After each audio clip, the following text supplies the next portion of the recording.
નમસ્કાર મિત્રો, સ્વાગત છે તમારું આપણી આ યુટ્યુબ ચેનલમાં જેનું નામ છે ગુજરાતી જીકેની જમાવટ।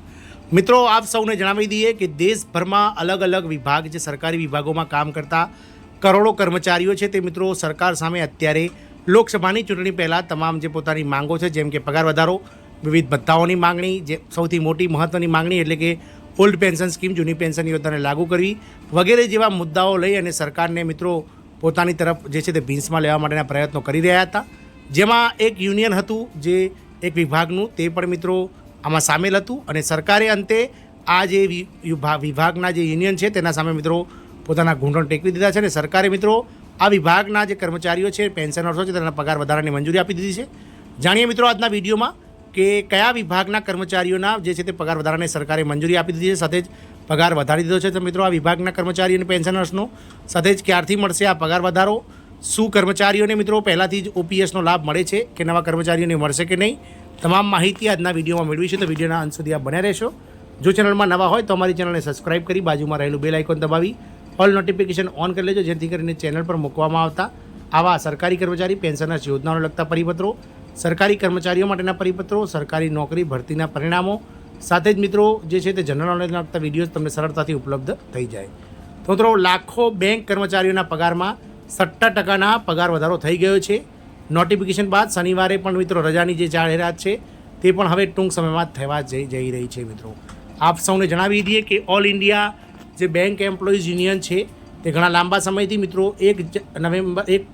નવેમ્બર 2022થી જે સેટલમેન્ટ બાકી હતું તેને લઈ અને સરકાર સામે જે તે વાટાઘાટો ચાલી રહી હતી। આજે અંતે મિત્રો લોકસભાની ચૂંટણી પહેલાં સરકારે 70% જે પગાર વધારો છે તેની મંજૂરી બેંક કર્મચારીના પગારમાં આપી દીધો છે અને આ વધારો જે છે તે મિત્રો 1 નવેમ્બર 2022થી લાગુ પડશે। મિત્રો, આપ સૌને જણાવી દઈએ કે બેંકો જે છે તે મિત્રો સેમી ગવર્મેન્ટમાં આવે છે, એટલે કે તેમને કેન્દ્ર સરકારના જે કર્મચારીઓ છે તેઓ લાભ તો મળે છે, પરંતુ તેઓ કેન્દ્ર સરકારના ડાયરેક્ટ હસ્તગત હોતા નથી। એક બોર્ડ અને નિગમ, જેમ આપણે રાજ્ય સરકારોમાં 65 જેટલા નિગમ બોર્ડ છે, એ રીતે કેન્દ્ર સરકારના એક બોર્ડની જેમ કામ કરે છે મિત્રો બેંક યુનિયન। અને દર 5 વર્ષે મિત્રો સરકાર આ જે બેંક કર્મચારી એમ્પ્લોઈઝ યુનિયન છે તેની સાથે બેસી વાટાઘાટો કરી અને દર 5 વર્ષે મિત્રો આ જે બેંક કર્મચારીઓ છે તેમના પગારમાં સુધારો કરતી રહે છે। મિત્રો, છેલ્લો સુધારો મિત્રો નવેમ્બર 2017માં કરવામાં આવ્યો હતો, જ્યારે કર્મચારીઓના પગારમાં 15%નો વધારો કરવામાં આવ્યો હતો। જ્યારે 1 નવેમ્બર 2022થી જે નવું સેટલમેન્ટ છે તે બાકી હતું અને જેને લઈને છેલ્લા 15 મહિનાથી સરકાર સાથે વાટાઘાટો ચાલતી હતી અને અંતે all India bank employees union અને મિત્રો સરકાર વચ્ચે જે છે તે સમાધાન થઈ ગયું છે અને બેંક યુનિયન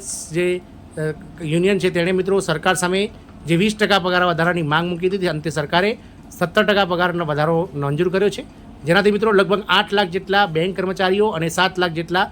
જે રિટાયર્ડ પેન્શનર છે તેમને મિત્રો આનો લાભ મળશે। સાથે મિત્રો સરકાર સમક્ષ બીજી એક માંગ હતી કે દર શનિ રવિ રજા બેંકોમાં આપવામાં આવે, એટલે કે ફક્ત 5 દિવસનું વીક આપવામાં આવે, તેની પણ સરકારે મંજૂરી આપી દીધી છે, પરંતુ તેનો અમલ જે છે તે મિત્રો આગામી લોકસભાની ચૂંટણી બાદ જ થશે તેવું દેખાઈ રહ્યું છે, એટલે કે જૂન અથવા જુલાઈમાં ચોક્કસથી એનો અમલ ચાલુ થઈ જશે અને તમામ બેંક કર્મચારીઓ છે તેમને દર શનિ રવિ રજા મળશે। મિત્રો, સાથે જ મિત્રો દરેક જે બેંકના નોકરી કરતા જે કર્મચારીઓ છે તેમને ઓપીએસનો લાભ આપવામાં આવે છે, એટલે કે જૂની પેન્શન યોજનાઓ જે છે તે કેન્દ્ર સરકાર અને રાજ્ય સરકારોમાં નથી, પરંતુ બેંકોમાં હજુ પણ જૂની પેન્શન યોજના મિત્રો ગત 2012ના સેટલમેન્ટમાં જે છે તે આપવામાં આવ્યું હતું અને 2012માં થયેલ સેટલમેન્ટ અંતર્ગત મિત્રો જે કર્મચારીઓ છે તેમને ઓપીએસનો, એટલે કે જ્યારે રિટાયર થાય ત્યારે જે છેલ્લા મહિને જે પગાર હોય છે તેનો બેઝિક અને મોંઘવારી ભથ્થા પ્રમાણે 50%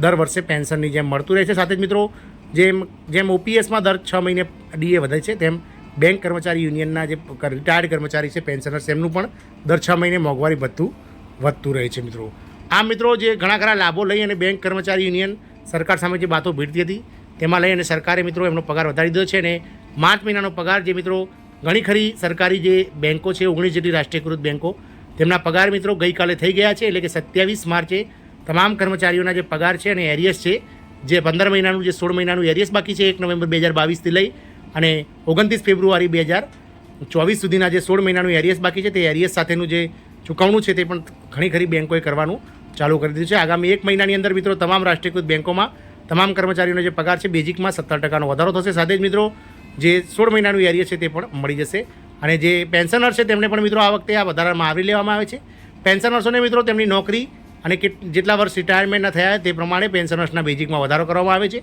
તો ક્યાંક પેન્શનર્સોને 1000 રૂપિયા તો ક્યાંક 3 થી 4000 રૂપિયા પેન્શનમાં વધારો જોવા મળી રહ્યો છે મિત્રો. પેન્શનર્સોનું જે ગણતરી છે તે સરકારે હજુ સુધી જાહેર કરી નથી, પરંતુ પેન્શનર્સની ગણતરી ટૂંક સમયમાં સરકાર જાહેર કરશે કે કેટલા વર્ષ પ્રમાણે કેટલા જૂના કર્મચારીઓને કેટલું પેન્શન વધારી આપવામાં આવ્યું છે. આશા રાખીશું કે મિત્રો જે સરકારી કર્મચારીઓ છે કે જેમણે ઘણા લાંબા સમયથી સરકાર સામે વાતો ભીડી હતી, તો બેંક કર્મચારીઓ અંતે સફળ થયા છે અને સરકારે એમનો પગાર વધારી આપ્યો છે. સરકાર અન્ય કર્મચારીઓ કે જેઓ જૂની પેન્શન યોજના, પગાર વધારો, વિવિધ ભથ્થાઓના લાભ લઈ અને સરકાર સામે જે બાયો ચડાવી છે તેમનો પણ મિત્રો લોકસભાની ચૂંટણી બાદ ચોક્કસથી એ વાત સાંભળે અને તાત્કાલિક ધોરણે જે છે તે મિત્રો તેમના જે પ્રશ્નો છે તેનો ઉકેલ કરે તેવી આશા છે. જય હિન્દ, અસ્તુ.